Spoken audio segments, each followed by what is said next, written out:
Hello, and welcome to Anime Audio Commentary. Today I'll be commenting on episode 19 of Kill la Kill. If you'd like to watch along, then start watching now. So last we left off, the situation was looking pretty bleak. Satsuki got wrecked by Ragyo, and Ryuka's not doing much better. So it really seems like Nudist Beach and just the world in general is sort of being held hostage by Revox. They're in a very dangerous situation where all the ordinary citizenry are now being hoovered up by the covers and being enslaved.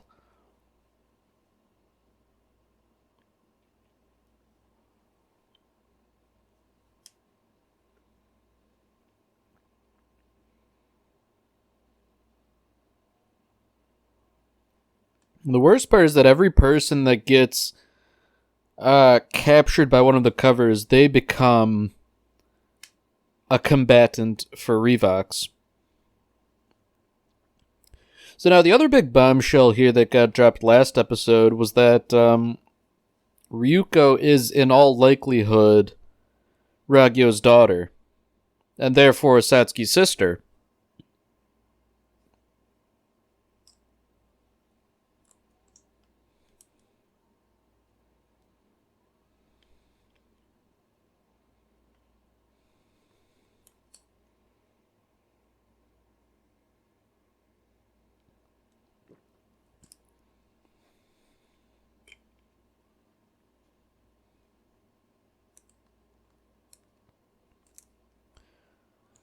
So to show how truly terrible things are, even Mako is not immune to being captured by the covers.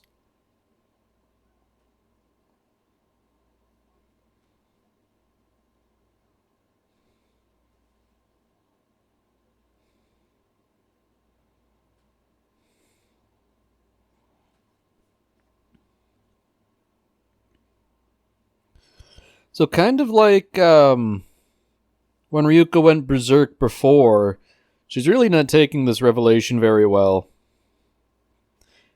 It especially doesn't help that Nui's getting all buddy-buddy with her.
So after all the events at the academy, the covers are now just sort of roaming around looking for any stray person they can capture. Given that Mataro is still running around relatively free, it would seem that some amount of time has passed, although it's not quite clear how much at this point.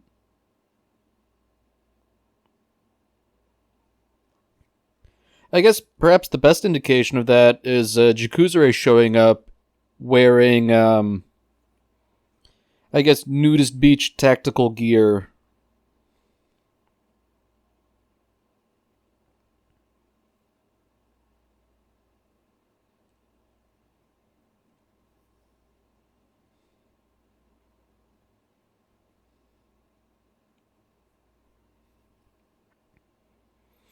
Alright, so I guess it's been about a month since the events at Honnouji Academy. So given how, I guess, between the rain and the drab color palette and just the general tone, it seems like things are really going poorly for the former students of Honnouji Academy. Of course, they're still putting up as much of a fight as they can, but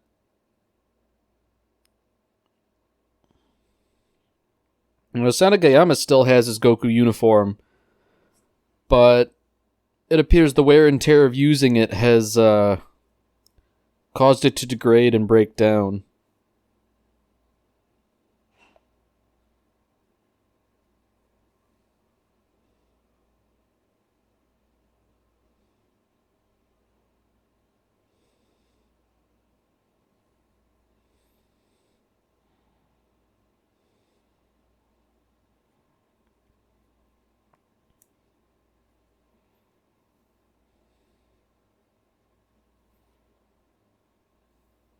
So to further set the tone, son of Sanagayama's, I guess his old friends made a heroic sacrifice to delay the covers. But their sacrifice was almost completely in vain.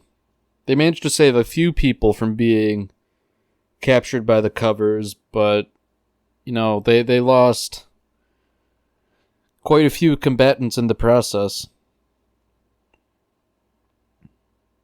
So, based on how everybody's dressed, considering Sanagama's now wearing the tactical gear, it seems like none of their Goku uniforms have been able to withstand whatever onslaught the past month has brought.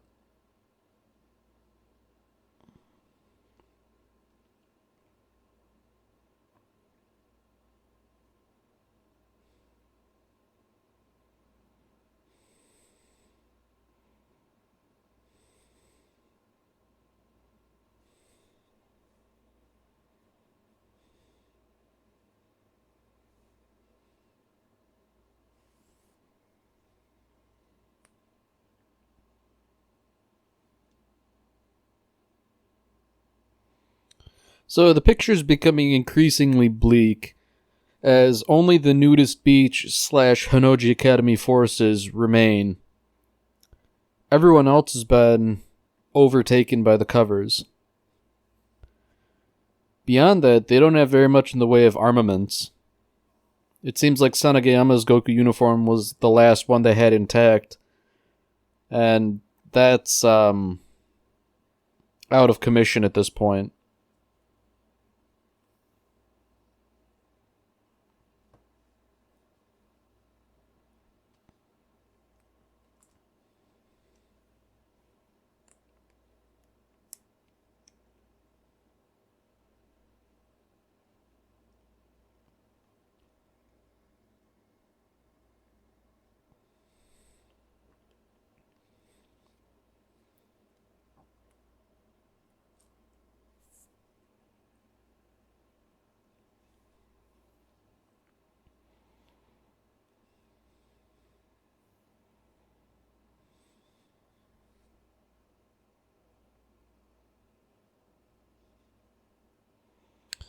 So it seems like there's some bigger stuff going on too. Because even though the covers seem mostly relegated to Japan at this point, there's no mention of what's going on the news or anything like that.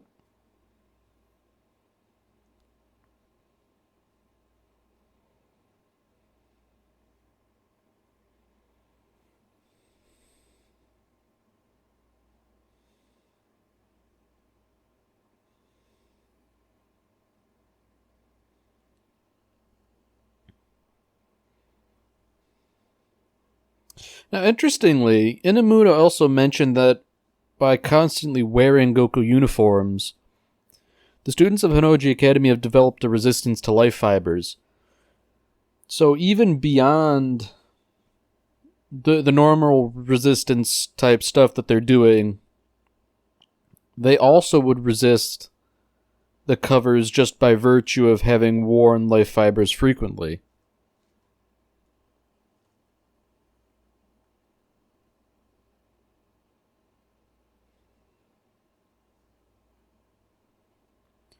So meanwhile, it seems like Ryuko has been, I guess, in a coma for the past month. So out of everybody, it seems like she's been the worst for wear. It's not exactly hard to see why, considering she had her heart, literally torn out of her chest, and it was revealed that some pretty messed up stuff happened to her in the past.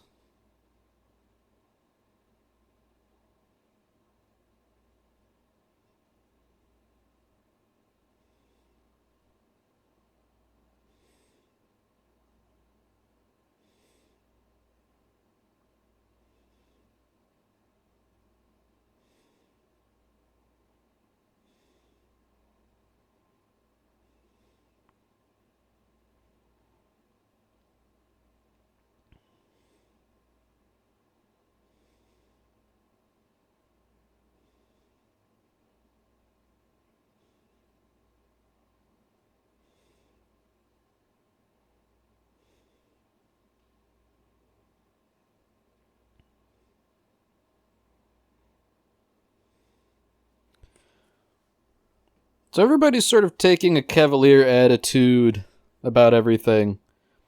Granted, there's not a whole lot else they can do in this situation. Interestingly, it seems like Mataro had been separated from everybody else for this past month. At least based on how he's conversing with everybody else.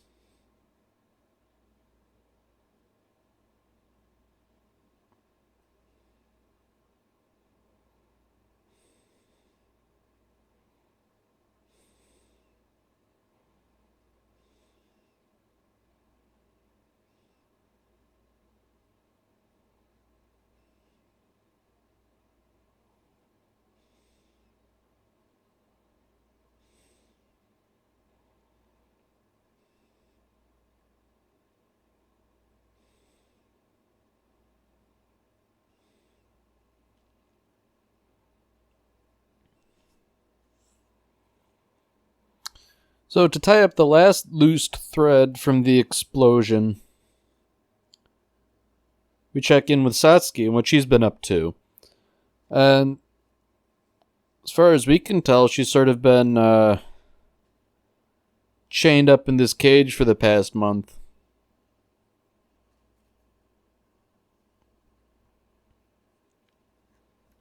Of course, she's not in solitary confinement per se.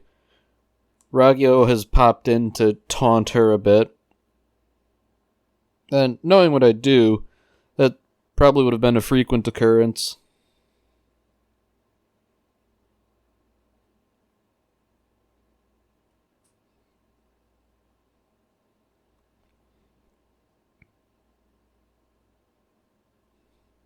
Oh, what a surprise. Things get creepy again. Ragyo truly is number one mother in the world material.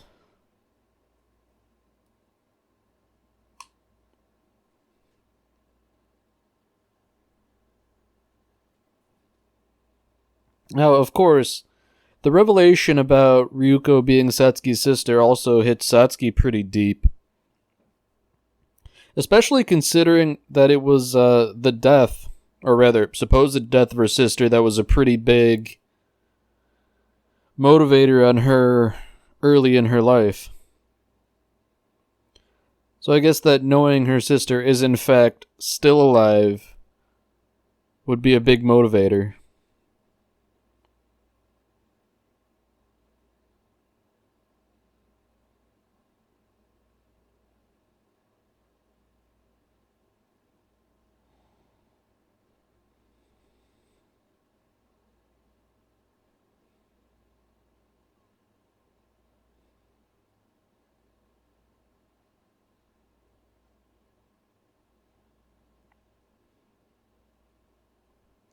So while Satsuki's sort of benefiting from the same info dump we're getting, Ryuko appears to be stirring in her coma. And it seems like she's sort of dealing with personal stuff.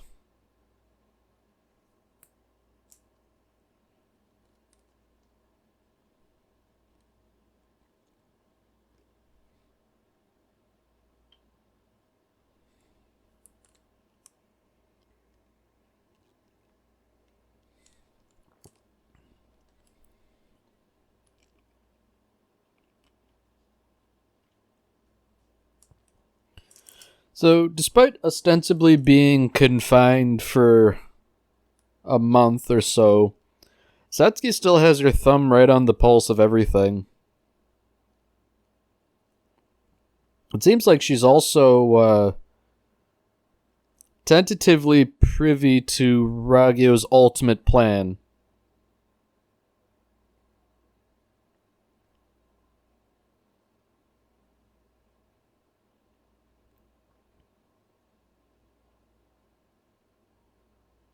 So speaking of that plan, Nui appears to be in the process of sewing something.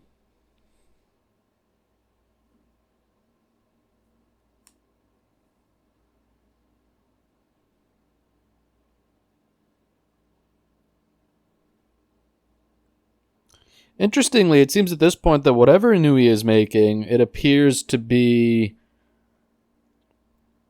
I guess, Furusatsuki, for lack of a better term.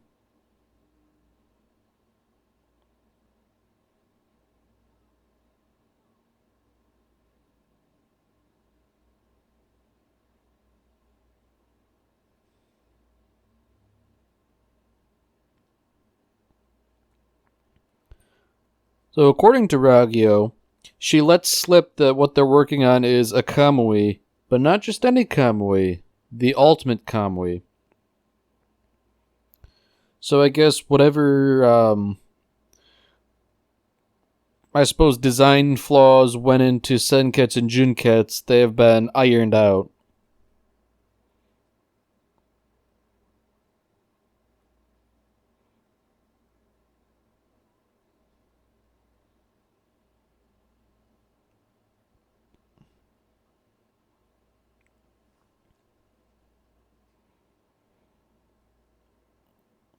So as the Nudist Beach forces prepare to move out again, Iori from the sewing club has developed an experimental weapon of sorts.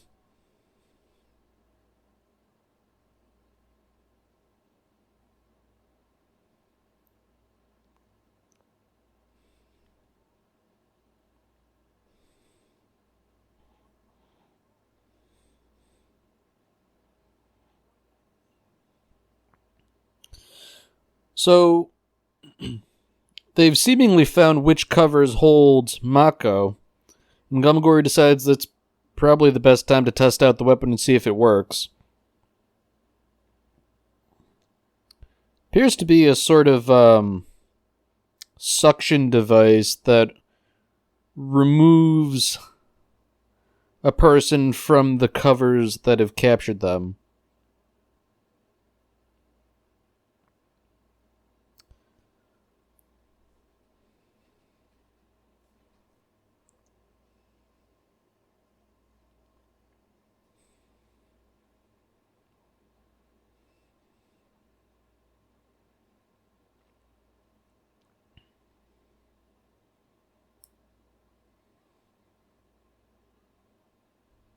So between Iori and Inamuda, it becomes clear that this extraction device is absolutely key to Nudist Beach from now on, because it reduces the numbers of covers that there are running around and adds to Nudist Beach's own forces as well.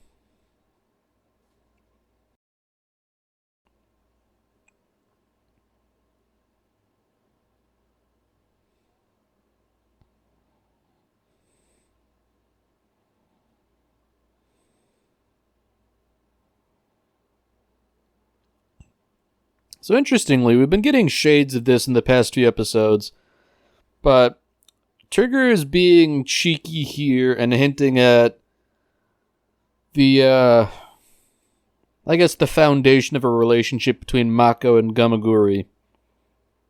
If memory serves, it doesn't come to fruition or anything, but Trigger's definitely hinting at it here. Personally, I think they're just playing around.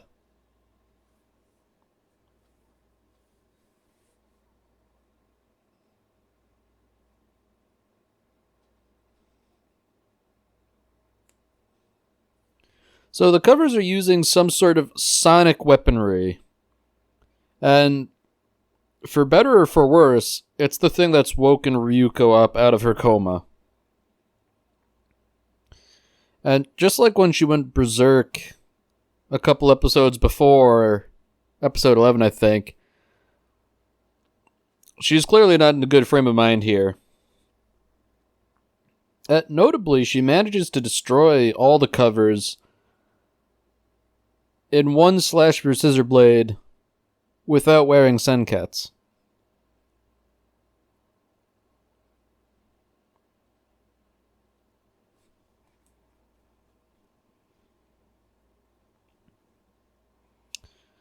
Additionally, we have what I considered to be another sort of illogical reaction, where Ryuko sort of rips into senkets because of her true nature as being infused with life fibers. I can understand being upset about that, but I don't think ripping into senkets really solves anything.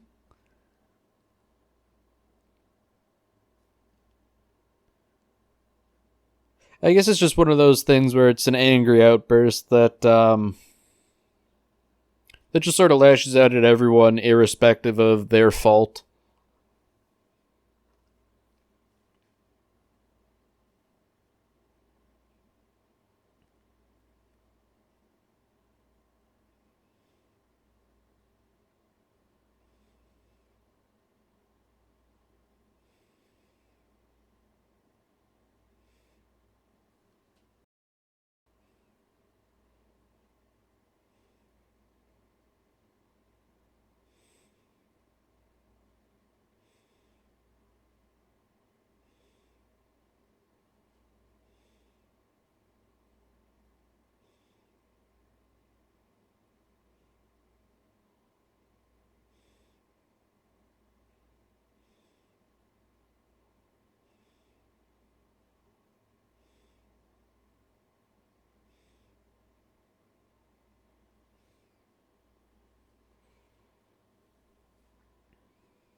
So, unlike previous episodes, we sort of get like a little post-credits scene here. Satsuki is aware that the fact that she was spared was not a mistake on Ragyo's part. Or rather, not an accident on Ragyo's part, but it was a mistake. Because Satsuki is wholeheartedly determined to throw any kind of wrench in the project that she can.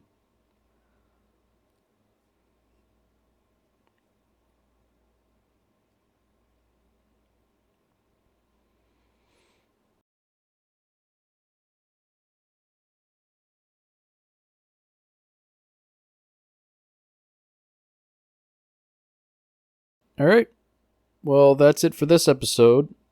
If you've enjoyed it, then by all means, tune in for the next one.